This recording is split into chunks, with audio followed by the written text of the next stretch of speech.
శ్రీ గురుభ్యో నమ. శ్రీ మహాగణాధిపతయ నమ. శ్రీ సరస్వతి నమ. భక్తులారా, వ్యాస మహర్షి రచించిన భాగవత మహాపురాణం యథాతథంగా చెప్పుకున్నాం సత్సంగంలో భాగంగా. నిన్నటి వరకు మనం 12 స్కందాల్లో 3 స్కందాలు పూర్తి చేసాం. 4వ స్కందాన్ని మనం 68 భాగాలుగా చెప్పుకున్నాం. ఈ రోజున 69వ భాగం చెప్పుకుందాం. పురంజనోపాఖ్యానం నడుస్తుంది.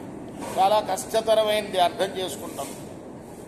అయినా కూడా ప్రయత్నం చేద్దాం మనం అర్థం చేసుకుంటానికి. చెప్పుకున్నాం నిన్న నవద్వారపురం అంటే ఏమిటి, పైన ఉన్న 7 ద్వారాలు, కింద ఉన్న 2 ద్వారాలు అని చెప్పుకున్నాం. ఇందులో ఉండే స్త్రీ ఎవరయ్యా అంటే బుద్ధి అని చెప్పుకున్నాం. రాణి, ఇందులో ఉండే రాణి ఎవరు ఆ పురానికి అంటే బుద్ధి అన్నమాట. ఈ విధంగా నిరంతరము అతడు ఎవరు, రాజు, రాణి చేత మోసగింపబడ్డాడు. మరే కోరిక లేనివాడై పారవస్యంతో అజ్ఞతతో ఆటబొమ్మలాగా ఆ పురంలో నివసిస్తూ ఉండగా కొన్ని రోజులకు ఒకానొక రోజున ధనస్సును ధరించి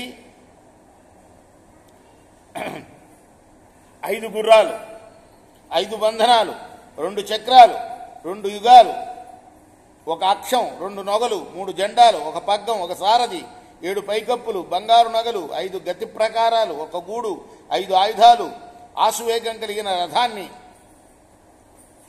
అంటే ఆశువుగా ఎక్కడ బొమ్మంటే నోటితోటి ఎక్కడ చెప్తే అక్కడికి పోయే రథం అన్నమాట. దాన్ని ఎక్కి 11 మంది సేనాధిపతులతో కూడి వేగంగా పురం బయటికి వదిలి బయలుదేరాడు. పురం నుండి బయటకు వచ్చేసాడు. ఎక్కడికి వెళ్ళాడు? పంచప్రస్థం అనే అడవికి వెళ్ళాడు. అక్కడ రాణిని విడిచిపెట్టాడు. వేటాడే కోరికతో ధనుర్బాణాలు ధరించి మదించి విహరించాడు. ఆసురవృత్తిని అవలంబించి పాపాత్ముడై దయమాలి వాడి బాణాలతో అడవిలోని మృగగణాలని చంపాడు. రాజులకు వేట విధింపబడిన ఆచారమే. అయినా లాలస్తో అందులో తప్పేమున్నది అంటే అసురునిలాగా వేటాడకూడదు. ఇది ఎలా జరిగింది అంటే ఇది వ్యామోహం చేత జరిగింది. సామాన్య నిత్య శ్రాద్ధాది సమయాల్లో కాక ప్రఖ్యాతములైన శ్రాద్ధ దినాల్లో మాత్రమే, అది కూడా మేధ్య పశువులను మాత్రమే, వనముల యందు మాత్రమే, అది రాజు మాత్రమే, అవసరమైనన్ని మాత్రమే చంపి తినాలి. చంపాలి. దేనికోసం? శ్రాద్ధం కోసం. శ్రాద్ధంలో మాంసం పెడతారు రాజులు కదా, దానికోసం మాత్రమే వేటాడి చంపాలి అని చెప్తున్నాడు. కాబట్టి జ్ఞాని అయిన విద్వాంసుడు నియమాన్ని బట్టి నడుచుకుంటాడు. జ్ఞాని, విద్వాంసుడు ఇవన్నీ రాజుకు ఉండాల్సిన లక్షణాలు. జ్ఞానం ఉండాలి వాడికి, వాడు విద్వాంసుడై ఉండాలి. అందుకోసమే మరి ఆశ్రమాల్లో బ్రాహ్మణులతో పాటు రాజుకు కూడా అన్నీ బోధించేవాళ్ళు. వేదాలు బోధించేవాళ్ళు, శాస్త్రాలు బోధించేవాళ్ళు. అర్థమైందా? డ్యూటీలు వేరు కావచ్చు, కానీ తెలుసుకొని ఉండాలి. అందుకోసమే రాజులకు కూడా ఉపనయనం అవుతుంది. వాళ్ళని కూడా గురువుగారి దగ్గరికి పంపిస్తారు. ఉపనయనం అంటేనే అర్థం అది, గురువుగారి దగ్గరికి పంపడం అని. అర్థమైందా? దేనికి? వేదశాస్త్రాలు అభ్యసించడానికి. కాబట్టి జ్ఞాని అయిన విద్వాంసుడు నియమాన్ని బట్టి నడుచుకుంటాడు. కర్మాచరణ వల్ల పుట్టిన జ్ఞానం చేత ఆ కర్మను పొందడు. అలా కాకుండా నియమం మీరి నడిచేవాడు కర్తృత్వాభిమానాన్ని పొంది కర్మబద్ధుడై ప్రజ్ఞ చెడి సంసార ప్రవాహంలో పడి అధోగతి పాలవుతాడు. అంచేత సత్పురుషులు అన్ని విధాల రాక్షస ప్రవర్తనని మానుకోవాలి. చంపదగిన వాటినే చంపాలట, వేటకెళ్ళినా కూడా. అది దేనికి? శ్రాద్ధ కర్మల కోసం చంపాలని చెప్తున్నారు ఇక్కడ. శ్రాద్ధ కర్మలకి ఏ జంతువుల మాంసం అవసరమో ఆ జంతువులనే చంపాలి. మీకు తెలుసు కదా, నేను చెప్పక్కర్లా, నాకు తెలియదు, మీకు తెలుసు కదా. వేటిని పెడితే వాటిని చంపి తింటారు కదా, శ్రాద్ధానికి పెట్టరు. శ్రాద్ధం అంటే తద్దినం. ఆ తర్వాత పురంజనులు అడవిలో శ్రేష్టమైన రెక్కలు కలిగినవి తీక్ష్ణమైన బాణాల చేత కుందేలు, పంది, ఆడు సౌరపు మెకం, నల్లచారల దుప్పి, కారెనపోతు, గురుపోతు, ఏదుపంది, ఆడుజింక, ఏనుగు, సింహం, తోడేలు, పెద్దపులి, కోతి, ఖడ్గపురం వీటన్నిటిని వేటాడాడు. ఇవన్నీ ఇందులో నిషేధం ఉన్నాయి. చంపతగని ఉన్నాయి కదా. ఏనుగు చంపదగిందా? కాదు కదా. కోతి చంపదగిందా? కాదు. అన్నింటినీ చంపాడు. ఆ తర్వాత ఇది చంపదగంది, ఇది చంపదగనది అనే విచారం లేకుండా నిర్దయగా వేటలో సంహరించి అలసిపోయి వేటమాని ఇంటికి తిరిగి వచ్చి స్నాన భోజనాలు నిర్వర్తించి అలసట తీర్చుకోవటం కోసం పడుకున్నాడు. శరీరానికి గంధం పూసుకున్నాడు, దండలు ధరించాడు, సువాసనలు వెదజల్లే పూలను పక్క మీద పరుచుకున్నాడు, ధూపం వేయించుకున్నాడు. గుమగుమలాడుతూ ఉండగా సజ్జపై చేరాడు. అప్పుడు వాడికి రతివాంఛ కలిగింది. రాణిపై మనస్సు నిలిపాడు, కానీ ఆ రాణి కనిపించలే. అంచేత మనస్సు కలత చెంది అంతఃపుర స్త్రీలను చూసి అన్నాడు, రాణి ఎక్కడుంది? మీరు ఆమె దయను పొంది సంచరిస్తున్నారు కదా. పూర్వంలాగా గృహంలోని సంపదలు నాకు అంతగా ఇష్టం కలగడంలే. గృహస్థునికి ఇంట్లో తల్లి కానీ భార్య కానీ ఉండకపోతే ఆ గృహస్థుడు ఎటువంటి సుఖాలు పొందలేడు కదా. పెళ్ళికోకముందు తల్లి ఉండాలి, పెళ్ళైన తర్వాత పెళ్ళా ఉండాలి.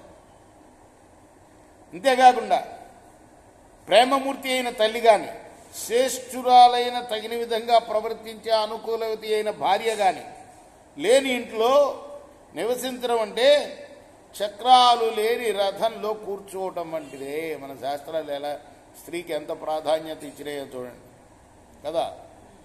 నడిపించేది గృహిణియే. గృహిణికే ఎక్కువ ప్రాధాన్యత గృహంలో. కాబట్టి ప్రయత్నంతో నాకు ఎల్లప్పుడూ తోడుగా ఉండి తెలివి నేర్పి వ్యసనాలనే కష్టసముద్రంలో మునిగిన నన్ను పైకి లేవనెత్తి నిత్యం నాకు సంతోషం కలిగించే ప్రియమైన నా భార్య ఎక్కడ ఉన్నదో నాకు దయతో చెప్పండి అని వేడుకున్నాడు అంతఃపుర స్త్రీల్ని. అలా పలకగానే వాళ్ళు అన్నారు, మహారాజా ఇదిగో నీ భార్య అయిన రాణి కనీసం పైట చెంగును కూడా పరుచుకోకుండా నేలపై పడి దిక్కిస్తూ ఉన్నది. కారణం మాకు తెలియదు, ఎందుకు దిక్కిస్తున్నారు, నువ్వే తెలుసుకో అన్నారు. అప్పుడు ఆయన కూడా దుఃఖించి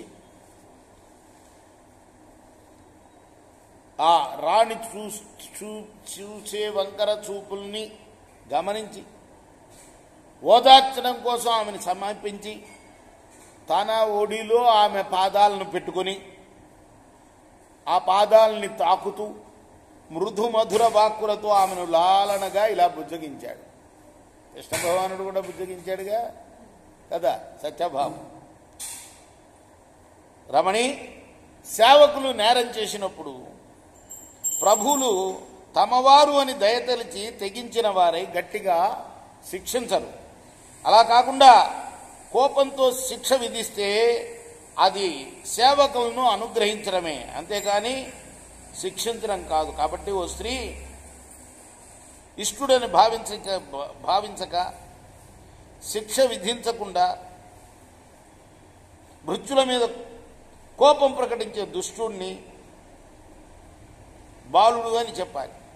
ఈ విధంగా పలికి, ఓ స్త్రీ నువ్వు నా హృదయేశ్వరి అయినా కూడా అమృతంలాగా తీయనైన చతుర్వాక్కులతోటి, ఇంద్రనీలాల్లాగా నల్లనైన నెరి వెంట్రుకలతోటి, విలాసాలు విరజమ్మే కనుబొమ్మలతోటి, చిరునవ్వులు చిందించే చూపుతోటి ప్రకాశించే నీ ముఖపద్మాన్ని దయతో నీ దాసుడైన నాకు చూపించు. నువ్వు వీరపత్నివి. నేను పుణ్యమయమైన భోగాల్లో ఉత్సాహం గలవాణ్ణి. నీకు బ్రాహ్మణులు విష్ణు భక్తులు తప్ప ఇతరులు అపకారం చేసినట్లయితే వారు ఎంతటి వారినైనా దండిస్తాను. చూసారా, ఎన్నో చోట్ల వాడారు. వీళ్ళిద్దరూ దండించడానికి అర్హులు కాదుట. రాజు దండించడానికి అర్హులు కాని వాళ్ళు ఇద్దరే. ఎవరు? బ్రాహ్మణులు, రెండోది విష్ణు భక్తులు, భాగవతులు అంటారు. వీళ్ళిద్దరిని దండించడానికి వీల్లేదు. వాళ్ళిద్దరిని తప్పితే ఇంకెవరన్నా నీకేమన్నా హాని తలిపి ఉంటే, హాని పెట్టి హాని చేసి ఉంటే చెప్పు, దండిస్తాను.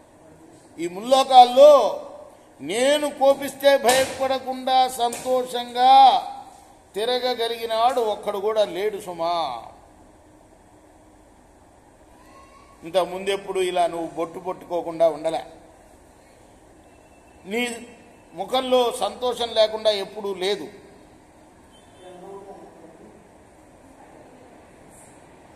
దొండపండు వంటి నీ పెదాలు తాంబూల రాగం లేకుండా ఉన్నాయి. ఇప్పుడు నువ్వు ఈ విధంగా ఉండటం నేను ఎప్పుడు చూడలేదు. ఈ విధంగా ఉండటానికి కారణం ఏమిటి నాకు చెప్పు.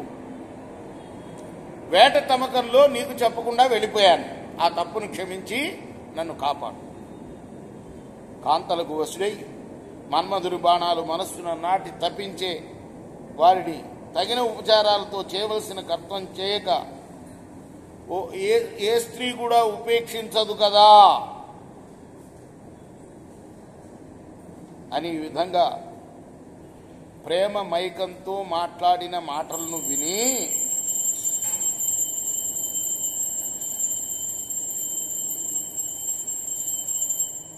భర్తపై అలుక మాని ప్రేమతో మధురంగా మాట్లాడి ఆ పురంజనుడి యొక్క మనస్సుని సంతోషపెట్టింది. ఆ తర్వాత రాణి ఇష్టంతో స్నానం చేసి సన్నని వలువలు కట్టి పూలదండలు ధరించి గంధం అలుదుకొని నగలు పెట్టుకున్నది. ఈ విధంగా అలంకరించుకొని మోహనాకారంతో మగన్ని సమాపించి అతని ఎదురుగా నిలవగా అతడు సంతోషంతో పొంగిపోయాడు. వారిద్దరూ అంతఃపుర మందిరాల్లో ఒకరినొకరు గట్టిగా కౌగులించుకున్నారు. రహస్యపు మాటలు చెప్పుకొని పురంజనుడు స్త్రీ వ్యసనం చేత వివేకాన్ని కోల్పోయి ఇది పగలని ఇది రాత్రిని భేదం లేకుండా రాణితో గడుపుతూ తను ఆయుష్ క్షీణించడం తెలుసుకోలేకపోయాడు. ఇక్కడ ఆపుదాం. రేపు మనం కొనసాగిద్దాం. శ్రీ సజ్జానంద సద్గురు సాయినాథ మహారాజ్ కీ జై. చేకోరా హారతి దిగో సద్గురునాథ దేవ సాయినాథ. పాంచభౌతిక తత్వములనే హారతులిత్తుమురా. నిర్గుణం మగు స్థితే వీడి ఎట్లి ఆకారం పొందితివో సాయిరాం. సర్వము నిండిన నీవే ఇంకను ఉంటివి తల్లివలే. రజోతమో సత్వము నుండి మాయటు జనించే బాబా మాయటు జనించే. ఆ మాయ నుండి వేరే మాయ ఏ తీరుగా వచ్చే. సప్త సాగరాలు నీకు క్రీడారంగములు బాబా క్రీడారంగములు. నీ లీలాతల విస్తారణకే విశ్వము సృష్ట్యాయే. బ్రహ్మాండముల రచనము మాకు ఎలా చూపేవు బాబా ఎలా చూపేవు. తుకారామే కృపాలుడంటూ సాయిని కీర్తించే. చేకోరా హారతి దిగో సద్గురునాథ దేవా సాయినాథ. పాంచభౌతిక తత్వములనే హారతులిత్తుమురా. లోకమే జ్ఞాన